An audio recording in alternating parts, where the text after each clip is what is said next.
Sejam todos muito bem-vindos a mais um webinário, né, do ICTQ, mais uma vez nessa terça-feira à noite, agradável, para a gente poder compartilhar mais conteúdos com vocês.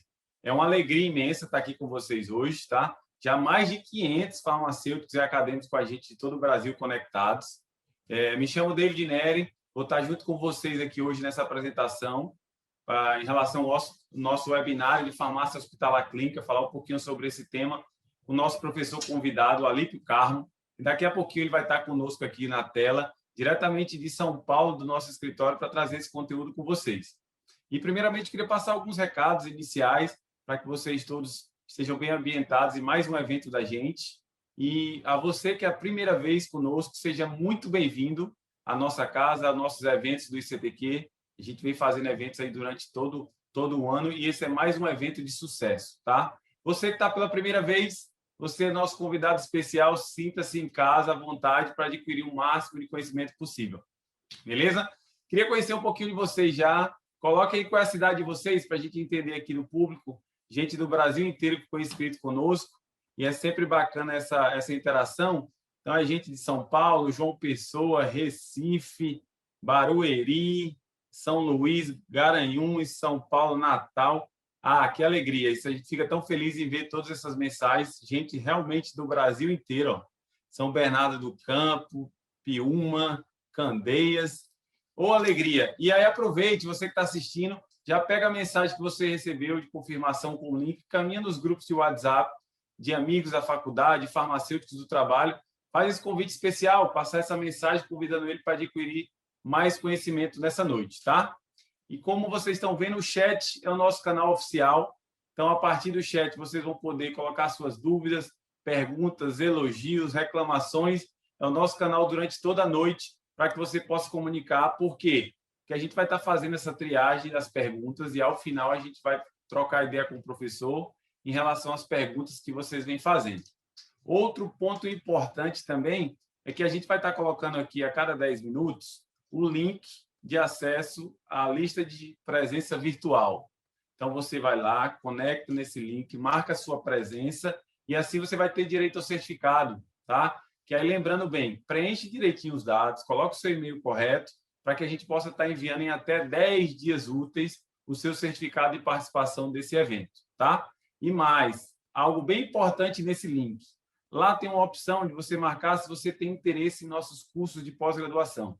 Então, se você tem interesse, marca lá que você vai ter descontos especiais, vai ter um contato do nosso gestor de relacionamento para apresentar todas as nossas opções, que, inclusive, esse é o recado mais importante que nós temos para hoje, para você, que é a nossa audiência interessada na área clínica, interessado na área hospitalar, que é, nós lançamos o curso de farmácia hospitalar e clínica, tá? Na modalidade digital, com metodologias ativas, professores de renome que estão atuando na área. Inclusive, o próprio professor convidado hoje, que é o Alípio, está presente nessa pós.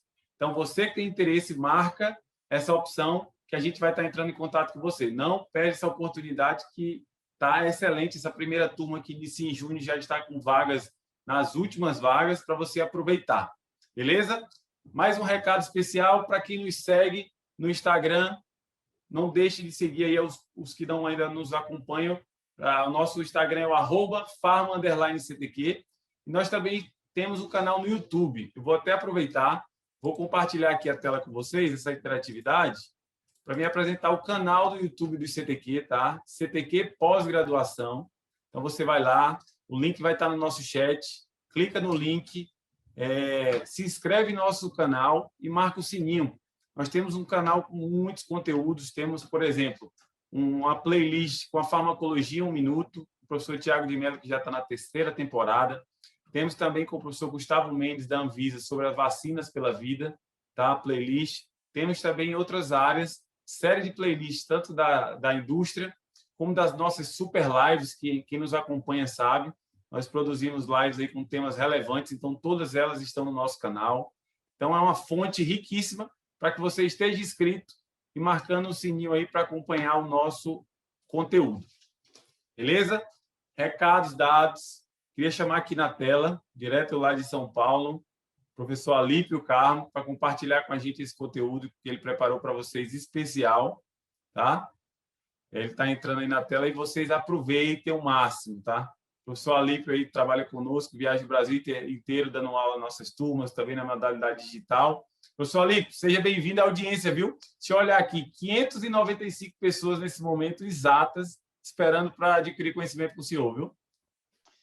Ok, obrigado, David. Mais uma vez, obrigado aí ao ICTQ por essa oportunidade de estar aqui com vocês, né, com os alunos do Brasil inteiro, e falar um pouco aí desse novo momento da farmácia hospitalar, essa nova vertente que nós temos aí, e a gente, né, pretende aí passar alguns momentos conversando um pouco aí sobre essa tão antiga profissão, uma das mais antigas profissões que nós temos, que é a farmácia, e hoje com um novo remodelamento, novas culturas, novos desafios. Então, nós vamos estar aí conversando aí por um tempo sobre isso e batendo um papo e contando, né, alguns casos aí interessantes para eles entenderem qual a importância do farmacêutico dentro de um complexo hospitalar, dentro de um complexo clínico.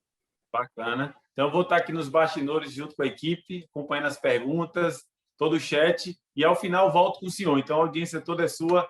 Fique à vontade, viu, professor? Grande abraço. Boa noite a todos aí. Obrigado aí pela presença. Eu sou o Alípio, né? Farmacêutico já há um certo tempo, trabalhando aí na área de saúde há muitos anos, né? E vim passar aí um pouquinho para vocês essa minha experiência em relação à parte clínica hospitalar, né? Eu, quando comecei na minha profissão, como aluno eu já trabalhava na área e parti, né, para essa área hospitalar e fui trabalhar na parte clínica hospitalar, né? Então, eu falei, o que eu vou falar nesse momento para os alunos? O que é importante para as pessoas, para os farmacêuticos entenderem? E aí, né, peguei procurando material para estudar, para entender, né, para fazer um resgate histórico de tudo isso, me deparei com esse jornal americano de farmácia hospitalar de 1967, no qual a gente, ao ler, né, então isso aí é o resumo do artigo, nós estamos vivendo um momento hoje que foi previsto há mais de 50 anos, que é o ato físico da distribuição de medicamento por técnicos, auxiliares, farmacêuticos, futuramente por máquinas. Então, hoje, nós estamos vivendo um momento que as máquinas estão fazendo boa parte do serviço, né? Então, hoje, dentro dos hospitais, nós temos hoje sistemas eletrônicos para distribuição de medicamento. Então, já se previa 50 anos atrás que o papel do farmacêutico não seria mais a distribuição do medicamento propriamente dito. O que a gente ficaria mais em cima, né? Do paciente. O controle do uso desse medicamento, né? Porque nós íamos somar todo o conhecimento adquirido, a compreensão de tudo isso, as habilidades que nós adquirimos aí na universidade, nos cursos de pós-graduação, e isso seria a determinação do papel do farmacêutico hospitalar. Então, a tendência, né, das indústrias farmacêuticas eram comercializar embalagens com doses unitárias, preços mais realistas, e a nossa função seria reduzir aí todo esse processo de erro de medicação. E olhem essa lacuna que nós criamos aí de 50 anos. Então, se a gente pegar aí a farmácia hospitalar, foi propriamente dita, implantada, principalmente nos Estados Unidos, na década de 60. Na década de 70, ela chegou à América Latina. Na final da década de 70, ela chegou à América do Sul. Um dos países que mais investiu em farmácia hospitalar, né? Tanto é que muitos farmacêuticos que trabalharam comigo aí no passado vieram de curso de especialização em farmácia hospitalar, que não tinha no Brasil, tinha somente no Chile, né? Depois começamos a trazer, via algumas escolas de farmácia no Nordeste, nós trouxemos aí o curso de farmácia hospitalar aqui para o Brasil, começou no Nordeste, foi se espalhando. Então, o que a gente pode concluir? Tudo que esses pesquisadores pensaram quando publicaram esse artigo há 50 anos atrás, há mais de 50 anos atrás, é o que está acontecendo hoje, né? Então, o que é esse farmacêutico hospitalar? Então, um apanhado hoje do Brasil.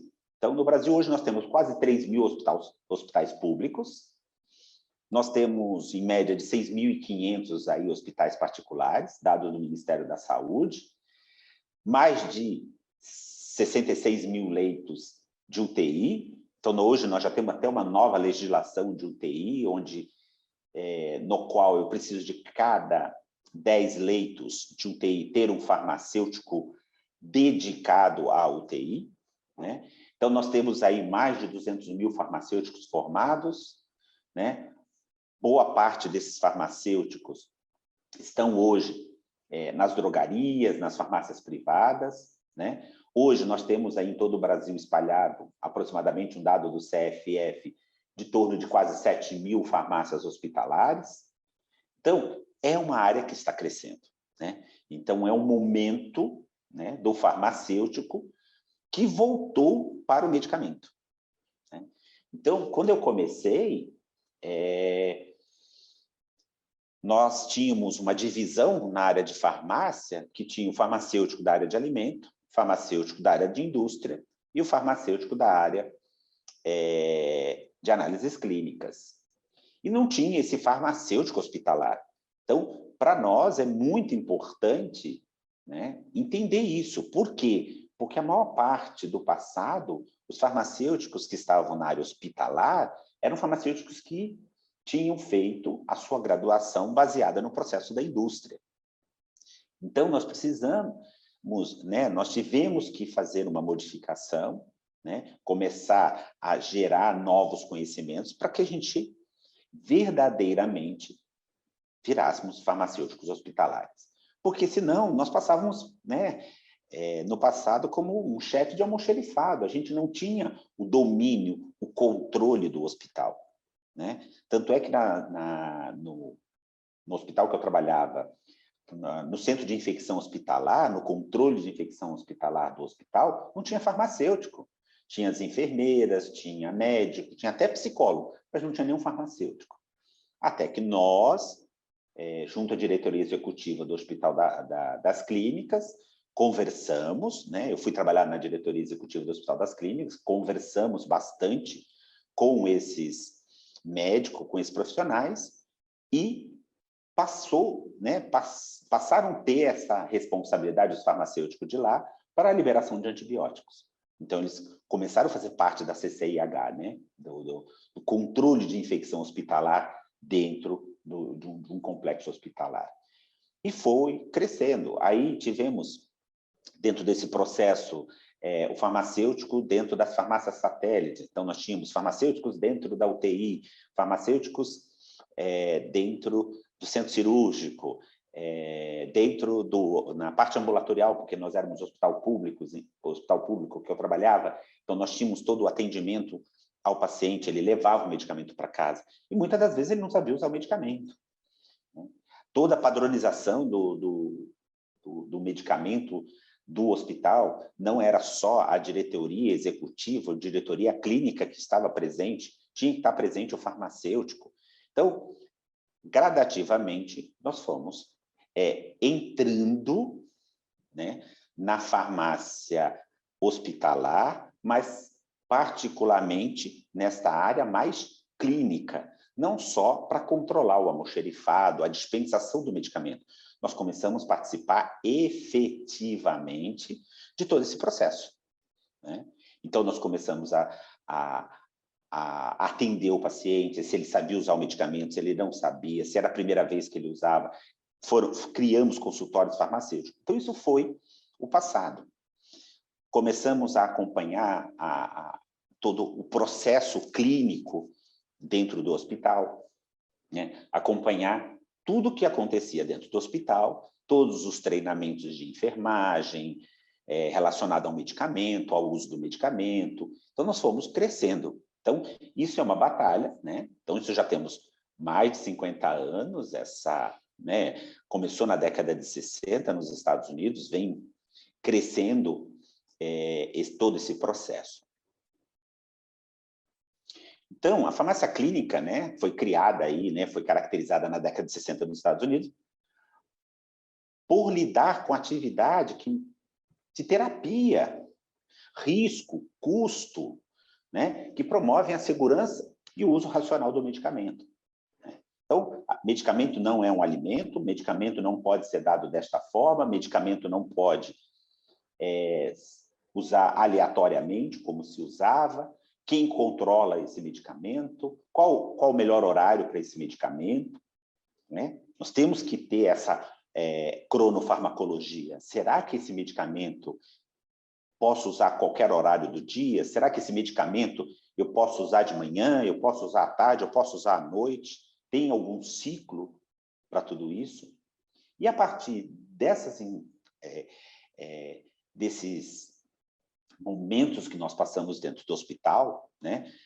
O farmacêutico controlar os anestésicos, o farmacêutico controlar os gases medicinais, né? Então, recentemente nós tivemos aí o caso do Covid, da falta de oxigênio. É função do farmacêutico, é responsabilidade técnica do farmacêutico, é um gás medicinal. Então, o farmacêutico tem que estar muito envolvido neste processo. Então, tudo isso foi crescendo, né, durante esses anos, e hoje nós estamos com uma demanda no mercado de farmacêutico hospitalar muito grande, né? Por quê? Hoje o farmacêutico clínico, ele é um promotor de saúde, ele é utilizado na prevenção de doenças por uso indiscriminado ou uso incorreto de medicamento. Ele vai ser responsável por monitorar eventos adversos, contribuindo na prescrição. Então, só para vocês terem ideia, quando eu entrei no hospital para trabalhar, eu tive que pegar livros de clínica médica e estudar, porque do medicamento eu até sabia um pouco, mas eu não conhecia doença suficiente para discutir com o médico. Então, eu pegava os livros de clínica médica, lia para entender por que o médico prescreveu aquele medicamento, né? Então, vamos dar um exemplo para vocês. Quando lançaram o Sildenafil, o Viagra, né, isso lá no final da década de 90, ele era usado para ereção. Anos depois, começou-se a usar ele na área pulmonar. E eu era o farmacêutico da área pulmonar. E eu falava, mas por que eu tenho que dispensar o Sildenafil, né, o Viagra, para paciente com problema pulmonar? Foi aí que a gente, através de vários estudos, estudando vários casos, viram que ele hoje é utilizado para hipertensão pulmonar, para redução de hipertensão pulmonar, aí, devido à produção de ácido nítrico, lá, o mecanismo de ação dele. Depois começaram a pedir também para a maternidade. A gente falou, mas por que a maternidade está pedindo esse medicamento pré-parto? E aí a gente começou a ver que esse medicamento também é utilizado na prevenção de hipertensão durante o parto, né, pré e pós-parto, que a gente chama de eclâmpsia, né? Então, na faculdade, a gente aprende que Sildenafil é um medicamento para ereção. Quando chega no hospital, a gente tem outras aplicabilidades. Então, isso é ser clínico, é entender todo esse processo, conhecer o medicamento, como a gente conhece, muitas das vezes a gente conhece muito bem o medicamento, e depois tentar aplicar esses conhecimentos, conhecer as doenças, né? Eu usava, né, na época a gente tinha modelos experimentais que a gente podia usar no hospital para testar algumas drogas, a gente fazia testagem e descobrimos que muitos dos medicamentos que os médicos estavam usando não estava, existia uma interação medicamentosa tão importante que reduzia em torno de 36% a efetividade do medicamento. Então, ele associava 2 medicamentos e, no final dessa associação, ele perdia 36% da eficácia de um medicamento. Então, ele usava um medicamento para um tratamento e esse medicamento causava dor, e ele usava um analgésico, né, um anestésico, para tentar minimizar a dor. E esse anestésico sequestrava 36% da efetividade do outro medicamento. O paciente continuava com dor e o efeito final não era o mesmo. Então, só para vocês verem a importância nossa, e eu, junto com os médicos, fizemos um estudo experimental, um estudo laboratorial físico-químico, e provamos e publicamos mundialmente, dizendo, olha, essa associação de medicamentos não pode acontecer, porque vocês perdem efetividade, né? Tinha um procedimento clínico que se fazia também, através de um dreno, onde eu tinha que colocar o paciente, né? A enfermagem colocava o paciente a cada 2 horas em decúbitos diferentes. Então, uma hora ele estava com a barriga para cima, depois eu colocava ele de lado, depois barriga para baixo, virava. Só que ele tinha um dreno que causava dor nele. Nós fizemos um modelo experimental, testamos e vimos que nos animais que ficavam parados, a eficácia era muito maior do que naqueles animais que nós movimentávamos como fazíamos no ser humano. Fizemos os testes em ser humano e provamos e publicamos isso. Então, um farmacêutico publicando, junto com o médico, uma mudança de procedimentos pós-cirúrgico. Mas por quê? Porque o farmacêutico estava presente. Então, o farmacêutico indagava, olha, o medicamento é líquido, por que eu tenho que movimentar o paciente? Se ele tem uma pressão, ele vai ser movimentado dentro da cavidade, independente da posição que o paciente está. Então, será que não está na hora de revermos isso? E era uma situação, era um procedimento cirúrgico que acontecia há mais de 50 anos. E nós mudamos, publicamos, mudamos, e hoje o mundo inteiro aceita o procedimento proposto pelo grupo que eu trabalhava. Então, esse serviço à beira do leito é extremamente importante, né? Conversar com o paciente, né? Então, quer no departamento de emergência, eu trabalhei na emergência do Hospital das Clínicas, então, era emergência, não pode ser tratado como ambulatório, o momento é diferente, né? Vou dar até um exemplo para vocês na área de análises clínicas. Na área de análises clínicas, no passado, triglicérides, o exame de triglicérides, era um exame de rotina ambulatorial. A gente não tinha como emergência. Hoje, triglicérides é um exame emergencial. Por quê? 70% das pancreatites agudas que entravam em pronto-socorro no passado, nós não sabíamos a origem. O cara o paciente não bebia, não tinha nenhuma doença de base, não tinha uma neoplasia, a gente não achava a origem. E hoje nós sabemos que os pacientes com triglicérides acima de 400 correm o risco de fazer uma pancreatite aguda. Então, ele não vai precisar de ir para uma UTI, ele vai precisar tomar um medicamento que reduz esse triglicérides dele. Vai ter que entrar numa dieta rígida que reduza esse triglicérides dele. Muitas das vezes, o paciente ambulatorial também vai chegar e vai reclamar para a gente de um medicamento que não está fazendo bem. Será que não está na hora de nós notificarmos? Então, nós, farmacêuticos, junto com os médicos, enfermeiros e os outros profissionais de saúde, como os nutricionistas, como os fisioterapeutas, os assistentes sociais, os psicólogos, fazemos parte hoje de um grupo multidisciplinar. E isso para tentar fazer, levar inovações na prática de farmácia hospitalar.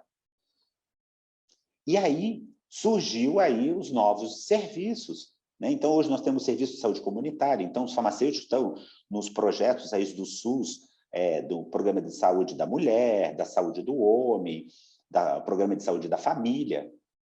Por quê? Porque é importante esses cuidados. Nas clínicas de idosos, né? Nas casas, né? Hoje de idosos, nós temos que ter os farmacêuticos lá, eles têm dispensação de medicamento, né? Só para vocês terem uma ideia, há 10 anos atrás, nós não tínhamos farmacêutico dentro das penitenciárias. Hoje é obrigatório ter um farmacêutico responsável, né, pela dispensação de medicamento dentro dos centros prisionais. Eu trabalhei num projeto junto com um grupo de enfermagem, que elas faziam um acompanhamento da saúde da mulher de uma penitenciária de São Paulo, e as pacientes tinham secreções mamárias muito estranhas. Ao analisar essas secreções mamárias, descobriram que não era câncer, que não era nada disso. Era simplesmente galactorreia. Aí fomos investigar, elas estavam tomando uma quantidade de medicamentos neurológicos, neurolépticos, que era uma coisa assustadora. Por quê? Elas tomavam sem controle. Elas tomavam, o médico prescrevia e tinha livre para elas o acesso ao medicamento. E isso tivemos que mudar, não pode ter livre acesso, precisamos controlar. Por quê? Porque tem o efeito adverso, né? Tem os problemas relacionados aos medicamentos, os PRM. Então, a gente começou a fazer um trabalho com essas mulheres e essas secreções melhoraram. Então, a enfermagem começou a acompanhar, os farmacêuticos e os estagiários começaram a acompanhar, e nós tivemos uma mudança drástica nisso daí. Então, toda essa parte de clínica geral é importante nós entendermos. Por quê? O médico tratava, a enfermagem cuidava, e nós fazíamos esse meio de campo com os medicamentos. Então, hoje, visitando aí o país, dando aula, descobri aí que vários lugares, vários penitenciárias hoje, estão com os farmacêuticos, né? Trabalhando lá, e mudou essa característica, né? Até o próprio vício de drogas, né? Nos Estados Unidos tem um trabalho muito interessante que eles fizeram com 3 grupos de pessoas que estavam presas, né, com crimes bárbaros, né, então pessoas extremamente agressivas. Um grupo, né, foram selecionados 3 grupos, um grupo eles colocaram o paciente né, para fazer exercícios físicos somente, um outro grupo ficou com fluoxetina, com medicação, e um outro grupo foi para tratamento através de cuidados com animais. Então, eles recebiam cães, que eles tinham que adestrar, que eles tinham que cuidar, e depois devolver esses cães, né? Esses cães eram treinados e depois passavam para adoção da população. O que chegou de conclusão no final, né? Que os pacientes que ficaram somente com o exercício físico continuaram com um grau de agressividade. Os que usavam medicamento oscilavam entre a agressividade e a calma. Os que usaram somente os animais mudaram o seu comportamento emocional. Tanto é que muitos deles, no começo, repudiavam essa história de ter que cuidar de um animal. Depois, eles criavam um amor tão grande por esse animal, que ao mandar esse animal embora, eles choravam, eles não queriam, eles queriam ficar com o animal, mas o animal era tirado deles. Só para vocês verem a importância de quando nós comparamos situações.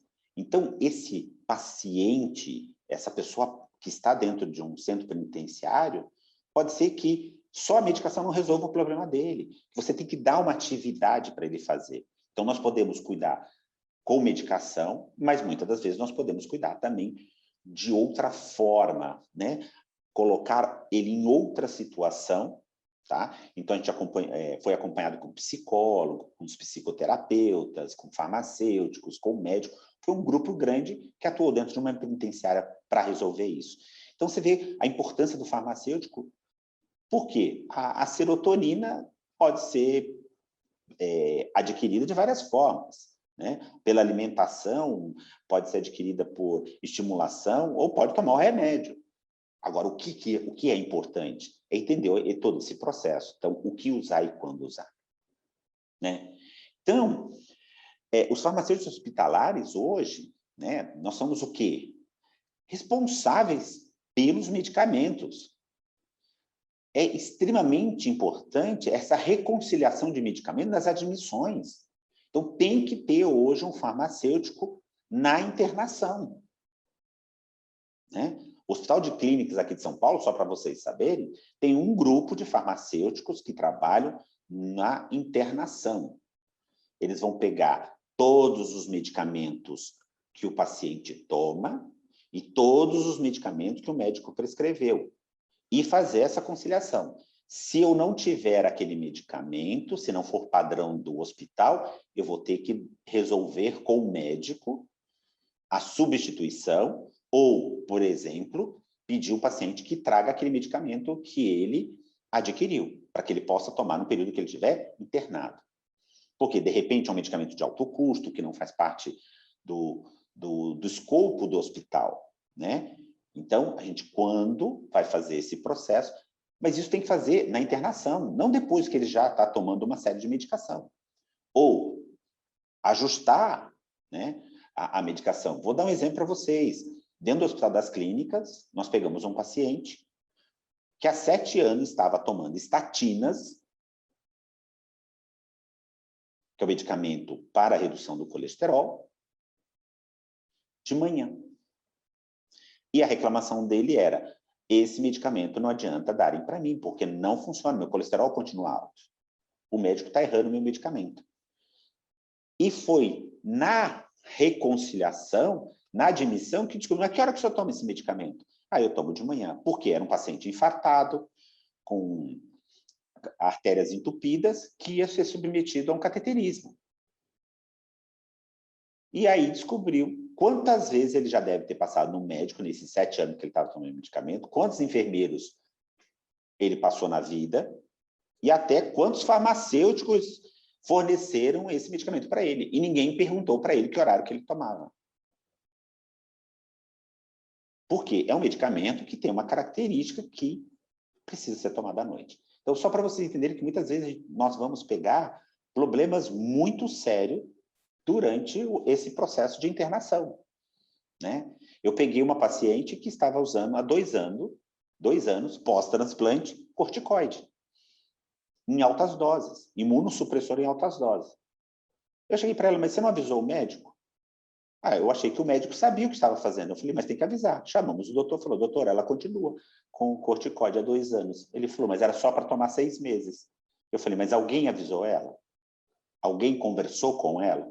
Então, entenderam essa importância do farmacêutico, né? Trabalhar em equipe, conhecer a doença, conhecer o medicamento, saber até onde ele pode ir, em conversar com a enfermeira, conversar com o médico, com a nutricionista, falar: olha, esse paciente está tomando varfarina, ele precisa ter um controle mais rígido em relação a certos alimentos que ele vai comer, porque senão ele vai ingerir uma grande quantidade de vitamina K e vai concorrer com o medicamento. Então, vamos conversar. Vamos dar essa opção para a nutricionista. Vamos aconselhar. Então, trabalhando em equipe. Isso é a farmácia hospitalar. Não é só dispensar o medicamento, não é ser só o chefe almoxerifado, né? Não é só distribuir medicamento. Então, essa manipulação, todo esse processo de fabricação do medicamento, realizar preparações prontas que não estão disponíveis, né? Então, a gente fazer aí as famosas NPP, as nutrições parenterais, né? Então, tem hospitais que são... nós temos aí um grande número de pessoas trabalhando com NPP, né? Mas tem alguns hospitais que preferem terceirizar. Mas em terceirizando, eu tenho que ter o acompanhamento farmacêutico também, porque é responsabilidade nossa. Por quê? Pode ter acontecido algum problema, algum erro no meio do caminho, né? Então, tem que ficar atento. Então, fazer uma análise do prontuário de medicamentos. Aqui, um grande hospital de São Paulo, o paciente estava tomando a varfarina e esqueceram de avisar para ele que ele não podia tomar ácido salicílico naquele momento. Ele foi de alta, chegou 2 dias depois, ele começou a ter uma crise de enxaqueca. Como ele não sabia o que tomar e o que ele tinha em casa era aspirina, ele tomou uma aspirina, um ácido salicílico. Só que ele tomou 1 grama. Voltou para o hospital sangrando. De quem foi a culpa? Do paciente? Não. Foi de quem deu a alta. Então, depois de alguns acidentes deste tipo acontecendo nos hospitais, muitos hospitais em São Paulo estabeleceram que cada profissional dará a sua alta do paciente. Então, o médico vai dar as instruções relacionadas à medicina, a enfermagem aos procedimentos que o paciente vai ter que fazer em casa, em relação a curativa, a tratamento, das técnicas de enfermagem. A nutricionista vai fazer a alta em relação à alimentação e o farmacêutico vai fazer a alta da medicação. Olha, o senhor vai tomar esse medicamento tal dia, tal horário, de tal forma. Sendo que alguns hospitais aqui em São Paulo, só para vocês saberem a importância, ele vai ligar depois de 3 dias da alta, depois de 7 dias da alta do paciente, para saber se ele teve alguma reação adversa, se ele teve algum problema com aquele medicamento, se ele está conseguindo tomar o medicamento. Porque, de repente, ele tem um problema com deglutição, ele não consegue engolir aquele medicamento.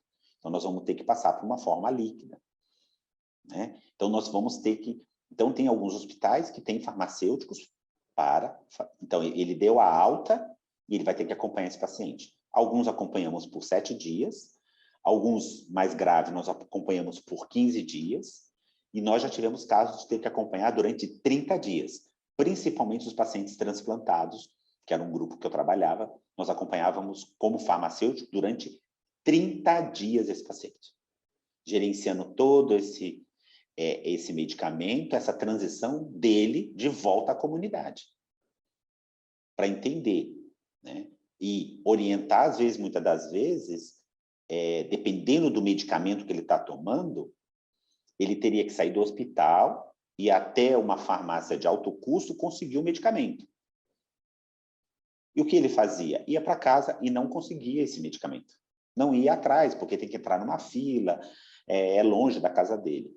Nós implantamos um serviço dentro do hospital que, se tivesse algum medicamento de alto custo, nós faríamos todo o trâmite do governo, né, ou do governo do estado ou da prefeitura, do transporte desse medicamento de alto custo via receita para o hospital, para a alta do paciente. Então, nós montamos um programa de administração de medicamento de alto risco e de alto custo. De que forma? O paciente já saía com o medicamento de alto custo direto do hospital, na alta do hospital. Então, você vê a importância nossa de pensar nos problemas que pode ter. Então, essa governança de todo o hospital das atividades de segurança do medicamento, a qualidade do medicamento, avaliar o uso do medicamento, né? Porque nós temos medicamentos de alto risco, nós temos medicamento de custo baixo, como, por exemplo, a heparina, mas é um medicamento de alto risco, então tem que ser controlado, ele tem que ser fracionado. Não posso deixar isso numa sala de emergência, porque podem usar erroneamente o paciente começar a sangrar. E aí, como é que eu vou reverter isso, né? Como é que eu vou fazer todo esse processo? Então, a importância desse farmacêutico, né? Parte importantíssima, educar e treinar a equipe de saúde sobre os medicamentos, né? Se o medicamento está apropriado, se aquela forma farmacêutica mais correta de tomar. Porque muitas das vezes, vou dar um exemplo para vocês, eu trabalhei com médico, ok? no centro cirúrgico, ele era anestesista, asmático grave. Ele chegou na consulta com a gente no estado grave de asma. Fomos fazer o teste de espirometria nele para descobrir o que ele tinha verdadeiramente. Qual era o nível de asma? Ele tinha uma asma de, se nós pudéssemos classificar em gravidade, ele teria 3 cruzes, muito grave, muito grave. Ele respondia, ele tinha 25% só de resposta, né, respiratória. Então, ele era um asmático muito grave. E aí eu fui fazer o teste farmacológico nele, a tal famosa, né, bombinha. E ele falou para mim assim, bombinha não funciona para mim. Eu uso em média de 2 bombinhas dessa por semana e não resolve. Aí eu falei, mas como não resolve? Mas eu tenho que fazer o teste farmacológico para falar, olha, essa bombinha não funciona. Ok, essa bombinha não funciona. Esse Berotec não vai funcionar para o senhor. Esse salbutamol, esse fenoterol não vai resolver. E aí fiz todo o procedimento, né? Do sopra tudo, inala, respira, segura, solta, segundo puff, toda a técnica que existe para o uso do medicamento. O que aconteceu? Ele teve resposta de mais de 250% em relação ao medicamento. Aí eu falei, doutor, o senhor falou que o senhor não tinha resposta farmacológica ao fenoterol. E o aparelho está me dizendo que o senhor tem 250% de resposta. Aí ele olhou para a minha cara e falou, Alípio, mas a bombinha tem que ser usada como você fez aqui no exame? Eu falei, sim, é assim que se usa a bombinha. Aí ele falou, ah, tá. Eu falei, mas como é que você usa? Ele falou, eu ponho na boca, faço, e sopro. Eu falei, doutor, mas mal chegou no assoalho nasal do senhor. Se dilatar, vai dilatar um pouquinho as suas amígdalas. Isso não chega no pulmão. O medicamento tem que chegar ao pulmão e o medicamento tem que chegar à parte mais profunda do pulmão para dilatar os brônquios. Senão, não vai dilatar. É dessa forma.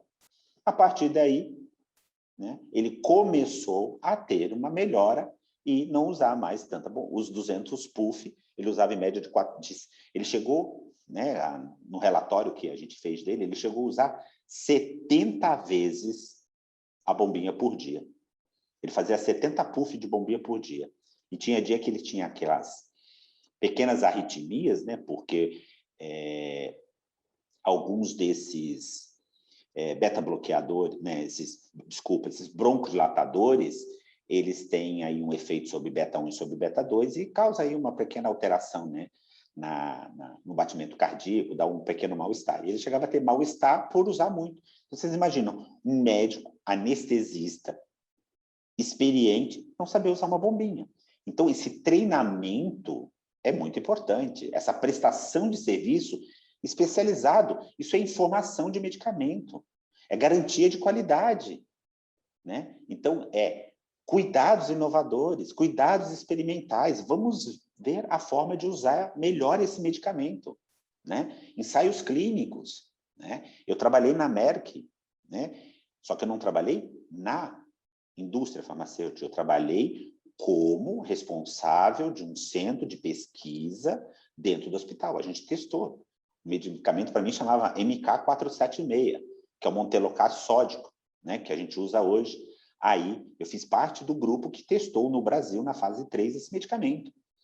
Então, a gente tinha um conhecimento, né? Então, isso é outra função nossa dentro, esses ensaios clínicos, esses testes de medicamentos são extremamente importantes, né? Então, a maioria dos pacientes, né, consultará o farmacêutico durante a internação? Lógico que vai chamar o farmacêutico, né? O farmacêutico tem que participar dessas visitas junto com o médico, né? Eu participava no hospital, e aí chegava um momento, os médicos lá, os professores titulares, os médicos, os professores adjuntos da USP falavam, e aí, farmacêutico, como é que nós vamos sair dessa? Eu falava, doutora, é melhor não levar para o centro cirúrgico, não. Que tal o senhor passar um catéter, a gente colocar um antibiótico lá dentro, fazer uma lavagem da cavidade e mandar o paciente para casa? Porque se ele for para o centro cirúrgico, ele não vai sobreviver, porque essa infecção vai complicar a vida dele. Vamos fazer isso via catéter? E aí o pessoal falava, nossa, mas o Alípio, farmacêutico, falando para o médico o que fazer, o médico queria minha opinião. Por que que ele queria minha opinião? Porque eu trabalhava com ele há mais de 10 anos. Então, tinha casos que a gente sentava numa mesa e discutia qual era o melhor procedimento para o médico, para o paciente. Então, educar o paciente também é extremamente importante, né? Terapia complexa, como tomar um medicamento, né? Quem trabalha em drogaria já viu, já deve ter passado por isso, que o paciente comprou supositório e tomou. O paciente comprou óvulo, né? A paciente comprou óvulo e tomou via oral, né? Então, o medicamento não está sendo usado de forma correta, né? Então, hoje, né, os medicamentos para cessar o tabagismo, reabilitação cardíaca, geração de doença, programa de saúde. Só para vocês terem uma ideia, um grupo aqui em São Paulo, de hospital público, de serviço público, de uma UBS, reduziu em torno de 40% o uso de medicamentos cardiológicos, né, para hipertensão nos pacientes. Porque os pacientes passavam a cada 6 meses no médico, mas passavam todo mês com o farmacêutico para pegar o medicamento. Os farmacêuticos montaram um programa de acompanhar esses pacientes. E conseguimos reduzir em 40% esse uso de medicação, porque ele estava usando errado, não usava de forma correta, falaram para ele suspender o sal, né, o sal de cozinha, mas ele usava caldo quinora, ele usava sazon com muito amor, ele usava shoyu, ele tinha dor de estômago, ele usava bicarbonato de sódio, né? Então, você vê, os pacientes estavam orientados corretamente, mas não estavam com todas as informações, né? Eu lembro que quando eu trabalhei com dengue no Einstein, nós tínhamos um grupo de dengue, que eu trabalhei no Hospital Israelita Albert Einstein, em São Paulo, que os pacientes chegavam, às vezes, com pequenos sangramentos. Mas só tomou alguma coisa? Não, eu só passei mal hoje, não estava muito bem, comi uma carne que não me fez bem. Aí eu tomei um Sorrisal. Opa, mas Sorrisal tem ácido salicílico, não pode.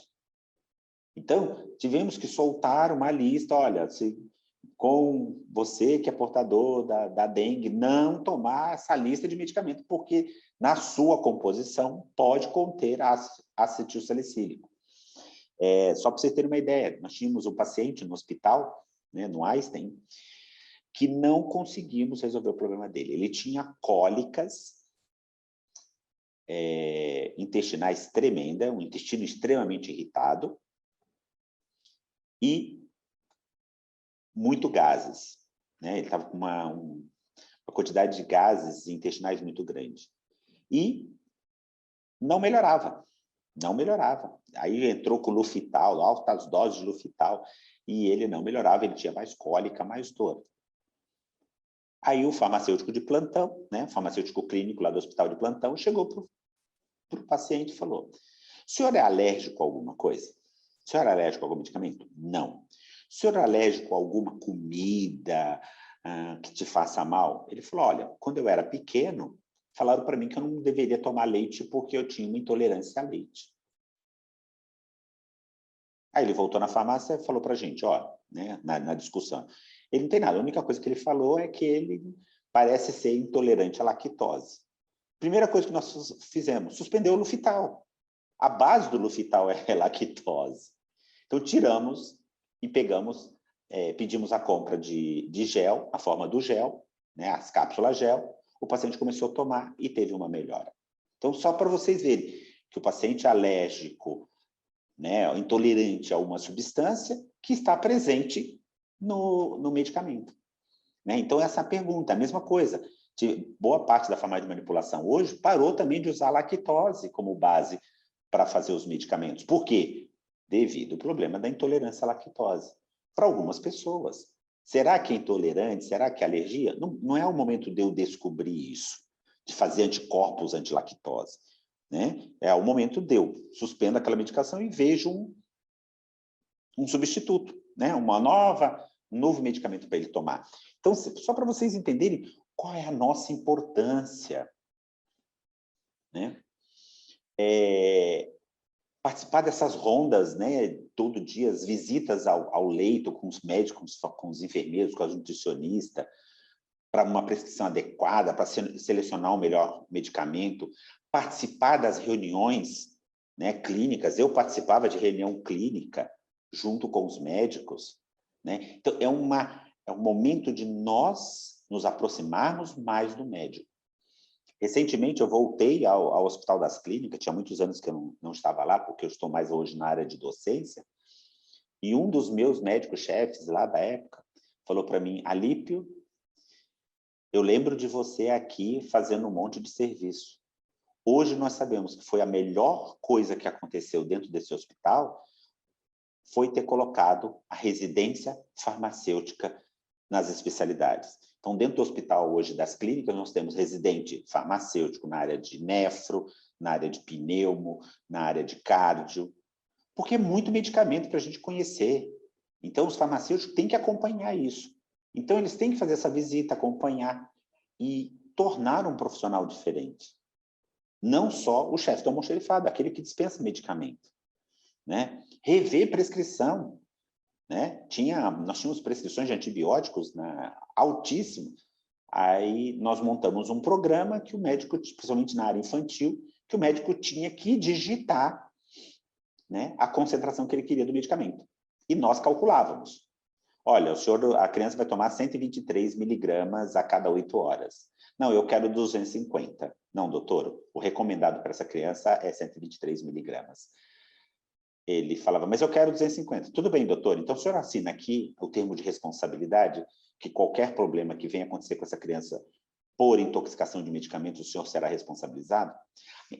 Vamos começar com 123 que vocês pediram, que vocês recomendaram? Então, só para vocês verem que nós podemos, basta termos conhecimento técnico e conhecimento da doença para trabalharmos dessa forma. Por exemplo, os farmacêuticos trabalham na área de nefro, né? O paciente vai para a hemodiálise. Primeira coisa que eu tenho que saber é se os medicamentos que ele toma são dialisáveis ou não. Se eles não são dialisáveis, ele pode tomar pré-diálise, durante a diálise. Se eles são dialisáveis, eles vão sair junto com o líquido tóxico que eu estou retirando do paciente, com o líquido de diálise. Então, ele vai ter que tomar pós a diálise.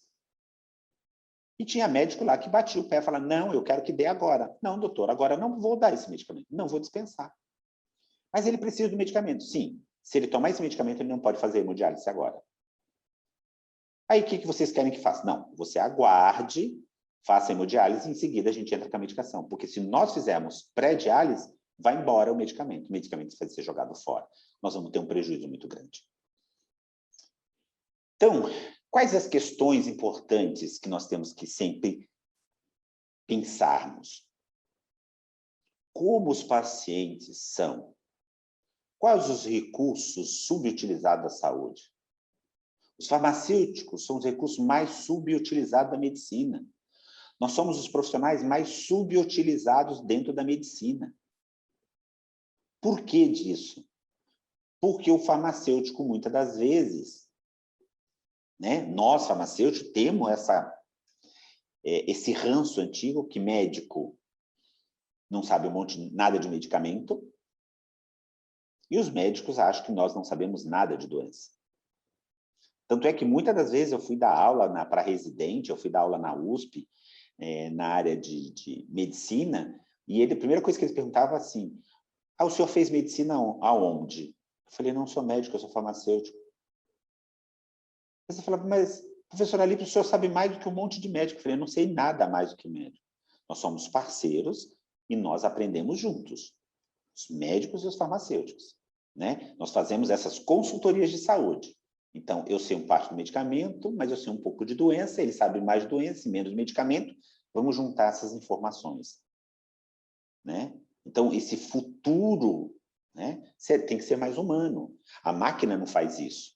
Hoje nós temos aplicativos que diz qual medicamento tomar. Você põe a doença lá, põe os laudos médicos e o aplicativo te diz qual a doença que você tem e qual medicamento ser utilizado. Então, isso tem que não mudar, mas nós temos que melhorar, nós temos que ser, né? Nós temos que ser farmacêutico, né? E qual vai ser esse futuro, né? Fornecer cuidados especializados, né? Ter um papel de liderança nessas interações clínicas com os pacientes, nas decisões que envolvem o paciente. Nós temos que melhorar isso, liderar o desenvolvimento de novos medicamentos, sua aprovação, distribuição, né? Conversar dentro do hospital. Farmacoeconomia hoje é uma das áreas muito importantes dentro da farmácia hospitalar. Custo-benefício. Porque muitas das vezes o cálculo é feito pelo valor do medicamento. Você pega um injetável que custa R$200. Mas você tem um injetável que custa 30. Só que aquele injetável que custa 30, o paciente tem que tomar a cada 4 horas, a cada 5 horas. E o que custa 200, ele toma um a cada 24 horas. Olha a quantidade de profissional que eu vou precisar dentro do hospital, disponível para aplicar esse medicamento, que é mais barato. O ser humano, o custo de recursos humanos é muito alto. Então, quando eu for pensar, né, quando eu for pensar nesse processo, tem que pensar nessa farmacoeconomia. A tomada desse medicamento, quanto será? Quanto custa tomar esse medicamento? Quanto de recursos humanos eu vou precisar para isso? Então, otimizar esse uso, ir atrás de melhores evidências disponíveis, né, de melhores medicamentos, de custo-benefício. Ser um cientista farmacêutico. Eu sou um medicamento, né, eu sou o cientista dentro da clínica multidisciplinar. Eu sou o detentor do conhecimento do medicamento. Eu tenho que provar isso, né? O seu uso para ser o foco da informação.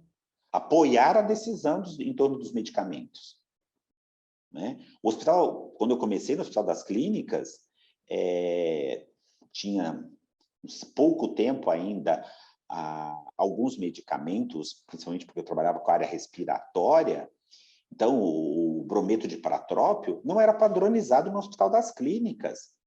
Ainda se usava 15, 20 gotas de Berotec para fazer inalação. O paciente saía de lá tremendo. Nós forçamos ao pessoal das clínicas, né, na discussão clínica, dizendo, olha, o risco é muito maior do que se a gente implantar esse novo medicamento. Vamos implantar esse novo medicamento, vamos padronizar esse medicamento. E isso trouxe para a gente uma melhoria, um ganho muito grande dentro do hospital em relação aos pacientes asmáticos, que lá por semana nós atendíamos ambulatorialmente 250 pacientes com asma. Então, você vê, essas mudanças têm que acontecer baseado em quê? No farmacêutico, no conhecimento do farmacêutico do medicamento que nós temos no mercado. Temos medicamentos novos? Temos. A indústria vai publicar isso? Vai publicar. Vai desenvolver? Vai. Nós temos que participar dessa atenção primária à saúde pública, reduzir encaminhamentos à clínica geral, a readmissão em hospitais, encaminhamento de cuidados secundários. Nós podemos ajudar isso. Fazer parte dessas equipes multiprofissionais, né? Aconselhar outros profissionais, incluindo o médico.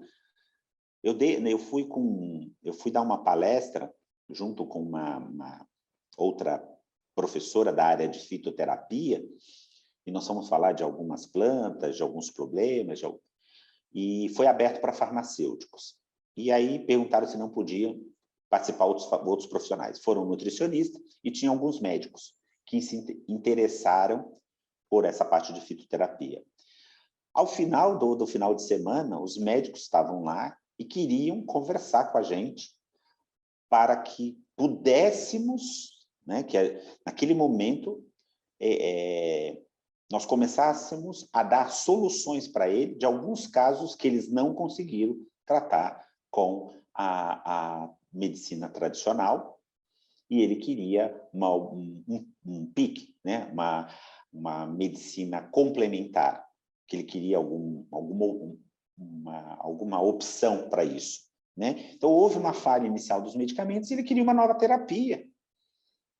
E queria o WhatsApp da gente para tirar a consulta. Nós tratamos pacientes com feridas na perna, vasculares, importantíssimas. E o médico, no início, relutou e depois ele ligava para a gente pedindo ajuda. Até hoje, eu tenho alguns médicos que me pedem ajuda no tratamento no tratamento de estético, para queda de cabelo, para dermatite. Assumir esse papel do medicamento, da fitoterapia, do treinamento. Então, porque de repente o paciente vai entrar no hospital, na hora de você fazer o aconselhamento lá dos medicamentos, a reconciliação de medicamento, de repente ele toma um fitoterápico. Será que você sabe desse processo? Né? Hoje você vai no Facebook lá, pede um suco detox, e a maioria desses suco detox tem, por exemplo, gengibre. Será que eu posso usar gengibre? Pacientes hipertensos não podem usar gengibre. Eu peguei um paciente no hospital, hipertensão pulmonar, e a nutricionista tinha aconselhado ela tomar sucos detox para melhorar as condições, os radicais livres dela, e que colocasse o gengibre. O que aconteceu? Ela teve uma piora da hipertensão pulmonar. Então, não é só para a hipertensão cardíaca, para a hipertensão pulmonar também. Então, tudo isso você vê, é um conhecimento. Vai parar no hospital? Eu tenho que conhecer, eu tenho que entender. Então, ser reconhecido pelo alto nível de educação, quer por uma especialização, né? Aproveitando, eu não tenho tempo de estudar todo dia, eu não tenho tempo de... Final de semana eu dou plantão. Hoje nós temos a opção do EAD. Né? Basta você ser um profissional disciplinado. Hoje eu vou me dedicar 2 horas para estudar. Eu vou estudar 3 horas por semana, 4 horas. Vou me programar para isso. E aí você vai receber todo o desenvolvimento profissional contínuo, né? Melhorando o seu grau de alfabetização digital. Então, o que você vai fazer? Você vai melhorar a sua qualidade profissional. Então, não interessa se você está fazendo presencial, se você está fazendo online, EAD, semipresencial, participe, faça parte desse futuro. Né? Ser reconhecido na força de trabalho, nas suas habilidades, ser reconhecido pela indústria, pela governança internacional. Né? Os farmacêuticos da Agência Nacional de Vigilância Sanitária são reconhecidos no mundo inteiro. Né? Tem muitos farmacêuticos brasileiros que estão dando palestra no mundo inteiro de terapias novas, de medicamentos novos, de introdução. Eu, quando estava na área hospitalar, dentro do Einstein, eu fui várias vezes para fora do Brasil apresentar um projeto nosso que se sabia, né, muito bem como que o medicamento funcionava numa situação de sepse, mas não se conhecia a fisiopatologia. Nós fomos estudar e reconhecer todo esse processo. Chegamos a ganhar um prêmio internacional. Hoje, vários livros, várias revistas aí citam o nosso trabalho, porque foi um primeiro trabalho sobre o assunto. É um trabalho simples, foi um trabalho caseiro, né, que a gente chama in-house, mas que foi um pontapé inicial para vários estudos. Quando nós começamos esses estudos, achavam que eu e o médico da UTI lá, que trabalhava comigo, eram 2 malucos que isso não ia dar em nada. Hoje tem um monte de gente no mundo, tem várias pessoas no mundo, vários cientistas dando continuidade no processo e mudando essas medicações, que hoje está sendo usado aí para o tratamento do Covid. Né? Que o paciente, quando está, né, porque até então achava que era um vírus respiratório, né? Estava todo mundo correndo atrás de uma doença respiratória, é um vírus como o da gripe, e hoje nós já sabemos que os trabalhos mais recentes que saíram aí nos últimos dias é uma doença vascular. Né?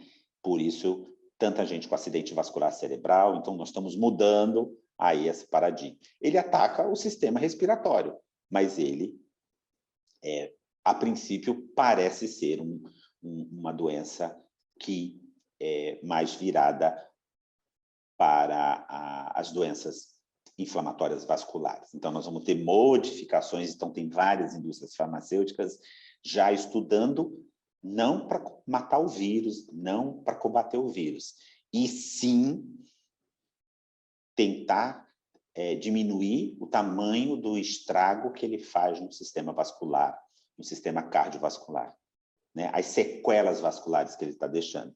Então, você vê, nós vamos puxando uma linha e esse novelo vai desenrolando e a gente vai achando novidades.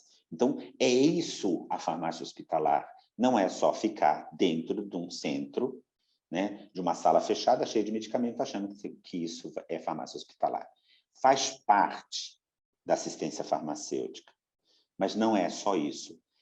Mas você só vai conseguir mudar esse paradigma, né, de chefe de almoxerifado, de farmacêutico da dispensação, quer na indústria, quer na farmácia hospitalar, quer na drogaria, com conhecimento. Quando eu fui trabalhar em drogaria, eu trabalhei em rede de farmácia de rua. Eles falavam certas coisas sobre o medicamento que eu não fazia ideia. Eu não conhecia, porque eu vinha de uma outra área. Mas, da farmacologia e da doença eu entendia.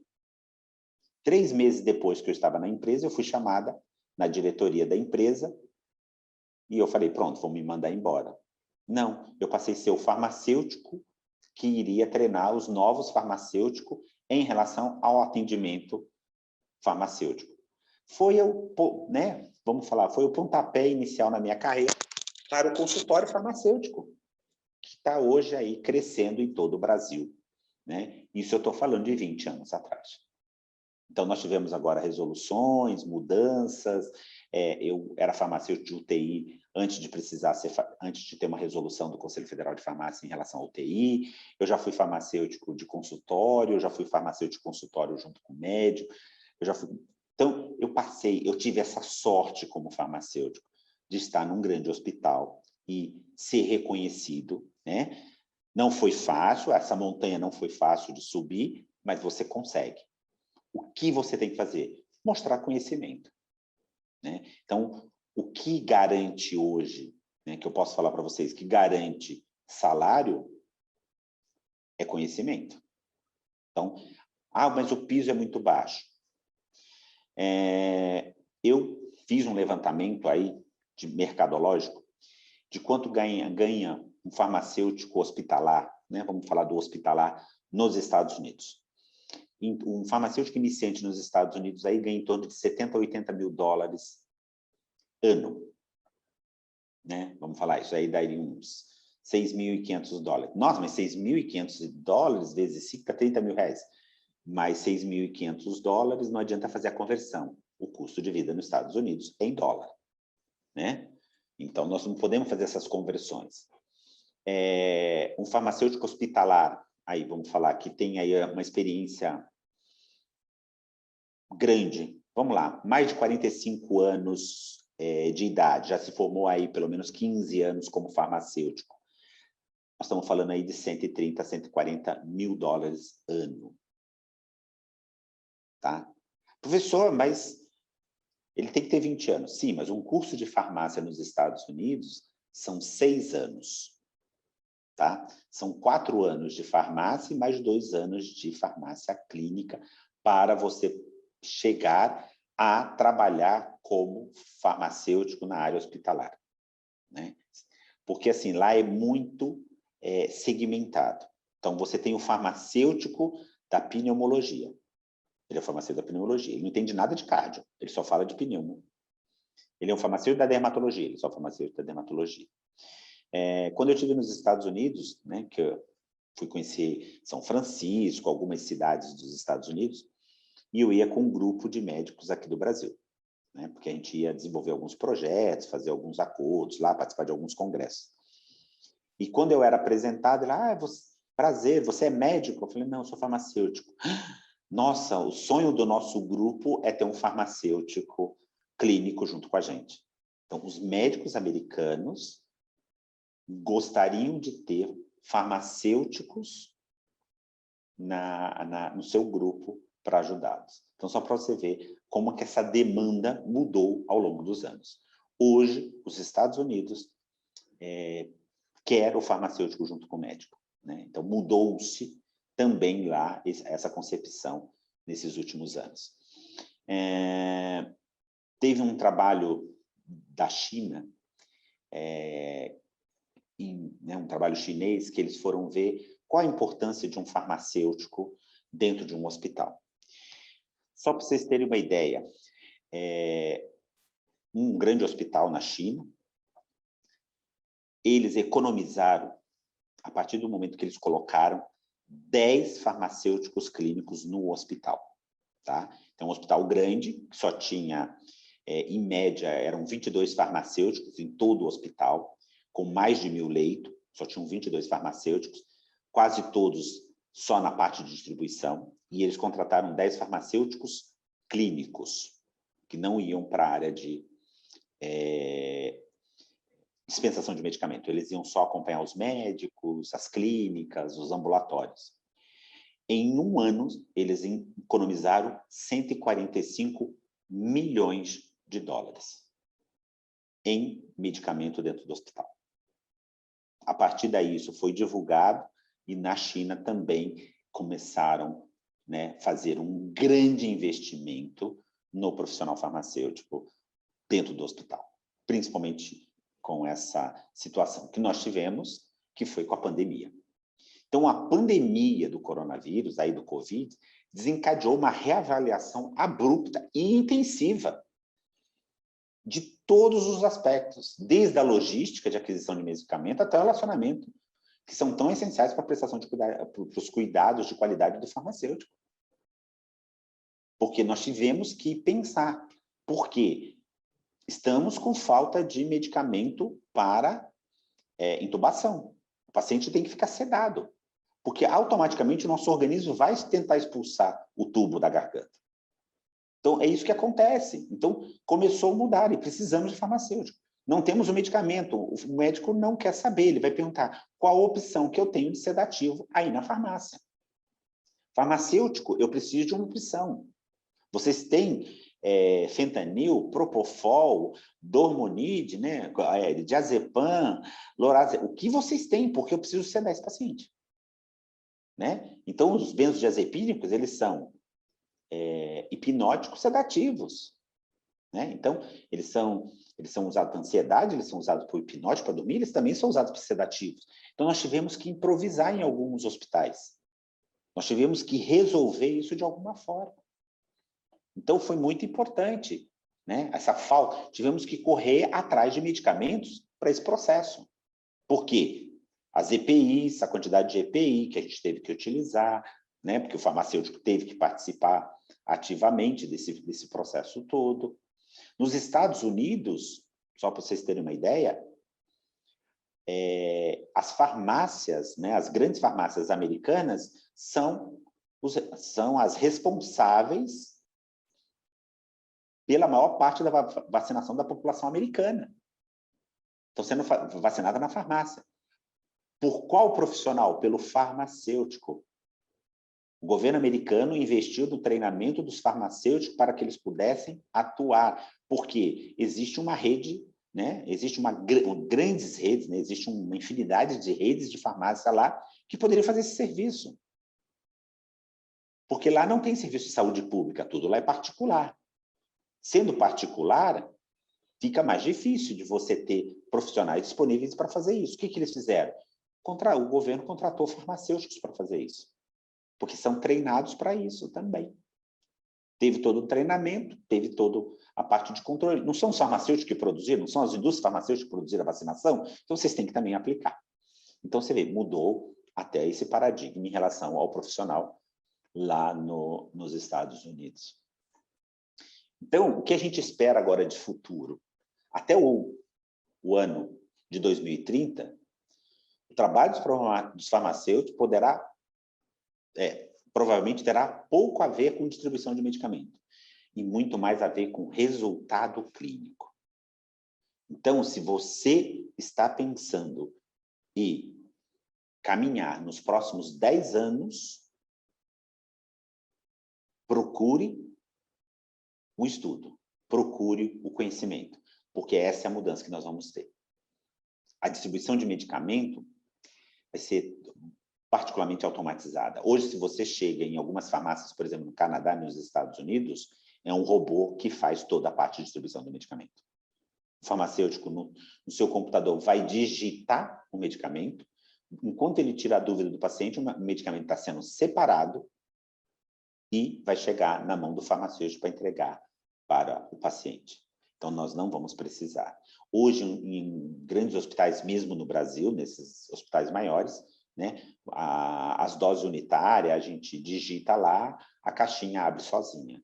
Então, nós vamos precisar de gente só para abastecer, não obrigatoriamente precisa ser o farmacêutico. Mas nós vamos precisar de muito farmacêutico na parte de resultados clínicos. Então, nos próximos 10 anos, o que a gente espera é que a indústria farmacêutica provavelmente passará por uma revolução, porque nós vamos partir para os tratamentos personalizados, com foco na melhoria de resultado clínico, né? Então, esses farmacêuticos mais experientes, com maior conhecimento, provavelmente serão os farmacêuticos que estarão bem no mercado. Eu fiz um levantamento aqui no Brasil em relação eu fui nessas empresas de contratação de profissionais, tá? Esses headhunters, essas empresas que procuram profissionais para encaixar no mercado. E conversei com alguns em relação a salário. Eu vi salários na área de hospital que variaram de iniciais, tá? Contratação imediata, aquele período, variando de 4.700 a 5.000 reais, dependendo do estado. E cheguei a hospitais oferecendo 11 a 15 mil reais de salário, né? Alguns com, né, um que eu achei bem interessante, esse oferecia 11 mil reais de salário para 4 plantões de 24 horas. Então, você teria que dar 4 plantões de 24 horas numa UTI, né? E a faixa salarial de 11 mil reais. Então, você vê. Mas eles queriam o quê? Um profissional com especialização na área hospitalar e com pouco de experiência. Então, eles queriam duas coisas. Eles queriam o conhecimento e também eles queriam que o paciente tivesse, o farmacêutico tivesse também toda essa parte de conhecimento de funcionamento de um hospital. Né? Então, hoje nós temos as residências, hoje nós temos os cursos de especialização. Eu tenho, dando aula nos cursos de especialização, a maioria dos meus alunos que passaram estão atuando na área farmacêutica. Eu tenho alunos que estão aí na área de hospital, conseguiram com muita facilidade, fazendo um bom curso de especialização. Então, são líderes. Outros foram para a área de SUS, né? Mesmo fazendo farmácia hospitalar, eles foram para os programas municipais de saúde, né? Então, nós já tivemos aí farmacêuticos clínicos nas secretarias de saúde, responsáveis por medicamento no Ministério da Saúde, responsáveis por medicamento nas secretarias municipais, mas que têm uma visão hospitalar, né? Não só uma visão de clínica somente, mas uma visão de um contexto maior, de como isso funciona, de como é todo esse processo. Tá? Então, hoje, o farmacêutico, na linha hospitalar, está em ascensão. Tá? É uma profissão aí que vai crescer, essa parte de farmacêutico da área hospitalar. Então, nós temos aí um fator comum a tudo isso. É a mudança. Então, nós temos que ir atrás da educação, da formação, na prática clínica, né? Escolher o curso que você for fazer, né? Que os professores venham ser profissionais da área, que tenham conhecimento, né, desse âmbito profissional, que já trabalharam na área, que conhecem essas normas, né? E a especialização hoje é o caminho, né? Porque a graduação, a formação é generalista. Então, você tem uma formação de várias áreas, e não uma área muito específica. E a especialização hoje vem trazendo isso. E dentro dessa especialização, a gente acaba tendo maior afinidade por uma área, ou para a área de neuro, para a área de cardiologia, para a área de nefro, para a área de UTI, que é extremamente importante, é difícil, né? Farmacêutico de UTI é um farmacêutico que necessita um pouco mais de conhecimento. Então, a gente tem todo este processo, tá? Que acontece aí. E aí fica essa situação. Nós estamos trabalhando hoje com vários medicamentos, nós estamos partindo para os medicamentos moleculares, direcionados para células específicas, direcionado para uma doença específica, direcionado para um tratamento específico, né? Porque não existe doença, né? A minha concepção sempre foi essa, existe o doente, em existindo o doente, eu tenho que ter um tratamento diferenciado para ele. E eu, sendo farmacêutico, eu tenho que entender a situação dele, né? Então, eu tenho que entender a que grupo religioso ele pertence, eu tenho que entender a que grupo de gênero ele pertence, porque essas mudanças vão acontecer. Os tratamentos estão acontecendo, as mudanças estão acontecendo. Então, o futuro vai nos favorecer nesse ponto de conhecimento. E, principalmente, amor pelo medicamento, amor pelo paciente e amor pela profissão. Então, isso, para mim, é fundamental. Você tem que gostar do que faz. Ter conhecimento do que você está fazendo. E o dinheiro passa a ser uma consequência. Mas como é que você obtém conhecimento? É estudando, é correndo atrás do conhecimento. Então, eu, já com uma idade, né, com cabelo branco, não parei de estudar até hoje. Estou fazendo um curso no ICTQ para metodologias ativas, leio artigos, discuto com profissionais, faço parte, às vezes, de live, vou atrás de conhecimento, corro atrás do conhecimento. Né? Preparo aula, ainda vou. Se eu tiver que dar uma aula amanhã, eu jamais vou só com o meu conhecimento, vou virar à noite lendo artigos, vendo novidade, o que foi publicado nos últimos tempos, né? Porque sempre alguém vai me perguntar, e o Covid? E você tem que ter esse conhecimento. Qual foi esse conhecimento? O que você adquiriu? Então, na verdade, é isso a mensagem que eu quero deixar para vocês. O futuro é nosso, né? A indústria do século XXI é a indústria da saúde. Todo mundo quer ser vacinado, todo mundo quer tomar um único medicamento, um único comprimido e se curar. Quantas cirurgias cardíacas se fazia na década de 80? Hoje, nós fazemos tratamentos farmacológicos, reduzimos cirurgias. Então, tudo isso é importante. Eu acho que é um momento que nós temos que aproveitar para ter essa mudança na nossa vida. Tá? Então, espero que tenha passado uma mensagem para vocês aí do que é a nossa profissão, a importância da nossa profissão e qual é o futuro, né? Qual é esse futuro? O que me espera pela frente? Quero ser farmacêutico hospitalar, então vou me preparar para isso. Ok, David? Ok, professor Alípio. Que bacana, que felicidade, viu, ter sua participação. Eu estava aqui acompanhando de perto, tivemos uma audiência quase 1000 pessoas. Chegamos perto, viu, numa terça-feira à noite. Que alegria, viu, poder estar escutando o senhor Aimar, quase 1000 pessoas. E eu diria que temos que respeitar cabelo branco e barba branca, com experiência e conteúdo, para agregar toda a classe, viu, professor? Seguinte, eu tenho algumas perguntas. Eu só queria reforçar com a nossa audiência, que está agora em 944 pessoas, o nosso canal do YouTube novamente, tá? Se conecte, está sendo colocado aí no chat o link para você se conectar e não perder os nossos conteúdos que nós postamos lá no nosso canal do YouTube, além das nossas redes sociais. E eu estou vendo aqui o chat não para, viu? Incrível, obrigado. Ah, não dá para ler não, viu, professor? É muita coisa. Depois a gente vai acompanhar direitinho. Ó. Orgulhoso, palestra top. Adorei muito. Parabéns, doutor.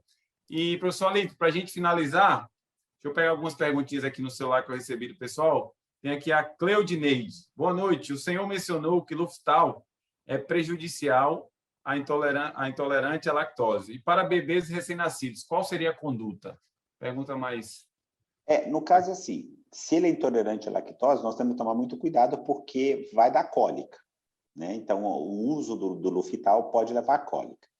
Se for uma criança um pouco maior, que consiga deglutir, a gente usa a cápsula.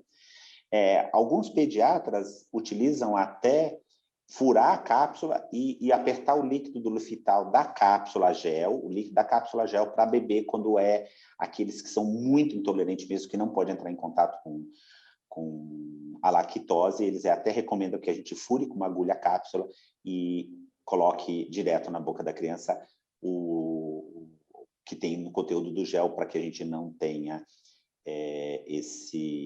essa reação adversa tão importante em relação à lactose que tem no Luftal. Tem outra que pergunta também, não dá para ler aqui que está o número do celular, mas, doutor Alípio, aqui no Brasil, o farmacêutico, quando sai da academia, bacharel em farmácia, ele já pode administrar injetáveis ou tem que se habilitar com algum curso de injetáveis? Geralmente, os injetáveis, né, o que as empresas exigem, né? Então, geralmente, nas drogarias, eles dão um curso de primeiros socorros, que é o curso de injetáveis, que a gente chama de primeiros socorros, né? Mas, na verdade, é um curso de injetáveis que a maioria das grandes redes oferece. Caso não tenha esse curso na empresa, geralmente, os conselhos regionais promovem esse tipo de curso para os farmacêuticos recém-formados, esse curso de injetáveis, e algumas empresas mesmo, como a Becton Dickinson, que vende o material de seringas, agulhas, eles promovem esses cursos também. Mas o ideal é sempre fazer o curso, né? Porque nós somos habilitados, mas nós não temos a prática, a vivência. Então, era melhor a gente partir para fazer um curso de injetáveis, um curso de aplicação. Bacana. Aproveitando até o gancho da oportunidade, nós do ICTQ temos o curso para habilitação em serviços de vacinação. A gente está aí em pandemia, temos turmas abertas, inclusive no nosso site. Você aí de Natal, João Pessoa, Belém, Manaus, São Paulo, que eu me lembro agora de cabeça, mas você pode entrar no nosso site que a gente tem turmas para habilitação em serviços de vacinação, né? Nesses últimos 2 anos aí, as clínicas de vacinação, todas as campanhas que veio para ficar aí o farmacêutico tomando posse aí desse serviço, tá?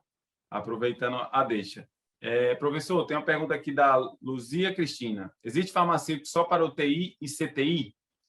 Sim, hoje existe uma resolução do Conselho Federal de Farmácia que o farmacêutico de UTI não é o farmacêutico responsável de todo o hospital. Então, hoje é direcionado que cada 10 leitos de UTI tem que ter um farmacêutico responsável na UTI. A cada 10 leitos tem que ter um farmacêutico, durante as 24 horas, né? Então, é um farmacêutico por plantão, tem que ter um farmacêutico lá a cada 10 leitos. Se tiver 30 leitos, tem que ter 3 farmacêuticos, porque nós temos todo um acompanhamento de controle de bomba de infusão, porque a instalação da bomba de infusão é feita pela equipe de enfermagem e médico, mas muitas das vezes o controle das bombas de infusão, de todo esse processo, é feito pelo farmacêutico. O Kaique Luiz Lima, gostaria de saber o que o senhor acha sobre a área de farmácia intensivista. UTI, a CTI. Assim, eu sou suspeito porque eu trabalhei durante 6 anos na UTI do Einstein, né? Que é um dos centros de referência aí na área de UTI, de sepsis. Eu trabalhava especificamente, eu era farmacêutico da área de sepsis, e nós tivemos aí, eu tive uma grande experiência e foi muito bom. Eu sou suspeito por falar porque eu gosto da área, é uma área que, se falasse hoje, você tem um emprego, eu tenho você para trabalhar no centro cirúrgico, na UTI, ou trabalhar na ginecologia. Eu aceitaria na hora a UTI, porque o que eu gosto é emergência. Eu sempre gostei de trabalhar com emergência, com câncer, sempre foi essa área que eu sempre mais me dediquei como farmacêutico. Temos aqui a Letícia Bender perguntou, professor, indica algum livro voltado para a parte clínica?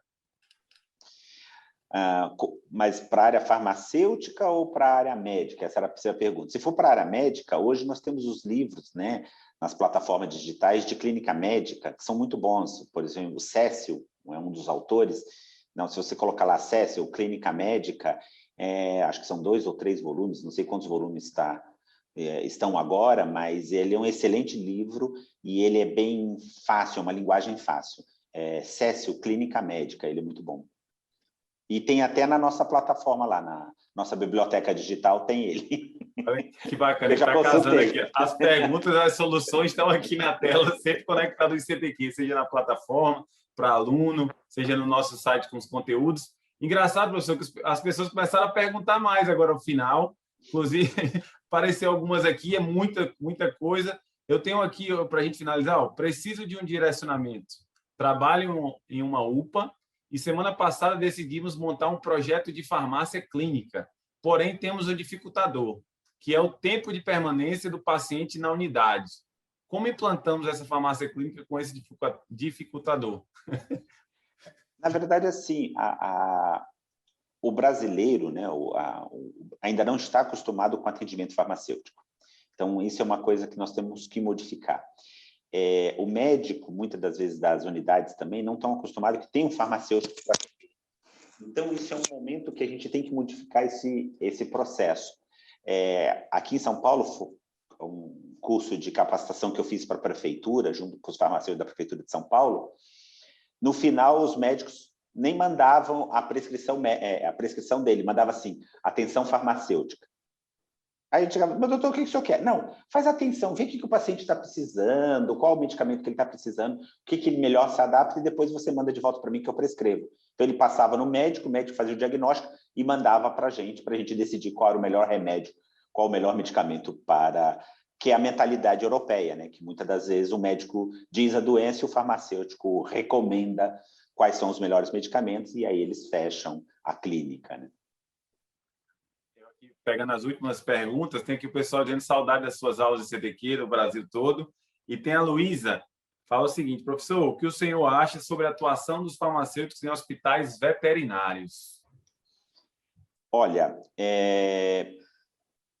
foi uma briga durante muitos anos entre os farmacêuticos e os veterinários, mas, por legislação, é obrigatório tanto as clínicas veterinárias que façam procedimentos cirúrgicos, como os hospitais veterinários, é obrigatória a presença do farmacêutico. Numa das instituições que eu trabalho, os hospitais veterinários não tinham farmacêutico, e hoje eu consegui implantar o serviço farmacêutico no hospital veterinário, contratei para farmacêutico para atuar o tempo inteiro, e já consegui até uma clínica oncológica dentro de um hospital veterinário nosso. E um farmacêutico é o responsável. Eu tenho um farmacêutico na farmácia e um farmacêutico oncológico veterinário trabalhando lá, né? E tem um amigo meu que tem uma farmácia de manipulação veterinária também, ele tem veterinário trabalhando, mas o responsável da farmácia é um farmacêutico. Então, é uma outra área que nós estamos entrando, né? Que é a veterinária, porque eles passaram a nos respeitar também como profissional do medicamento. Professor Alípio, a gente finalizou por aqui em relação às perguntas. Mais uma vez, queria agradecer demais a participação do senhor, aí diretamente do nosso escritório em São Paulo. Teremos novas oportunidades, sem dúvidas, foi excelente. E também agradecer a audiência, uma audiência excepcional, com muita interação. E aguardem que nos nossos canais de comunicação, Instagram, YouTube, Facebook, os nossos próximos eventos do calendário, que vem mais hospitalar, área clínica, área oncológica, área de estética, e com certeza o professor Alípio vai estar conosco também novamente em outros temas. Tá bom, professor? Fica à vontade aí para a audiência. Obrigado a todos aí. Fico muito feliz de encontrar alunos, né, que hoje são profissionais, né, e fico muito feliz pelo ICTQ, por participar dessa família ICTQ, né, que nós somos uma família aí, transmitindo conhecimento para os farmacêuticos do Brasil inteiro. Fico muito feliz de participar e fico à disposição do que vocês precisarem, tá bom? Um abraço a todos, uma boa noite, se cuide.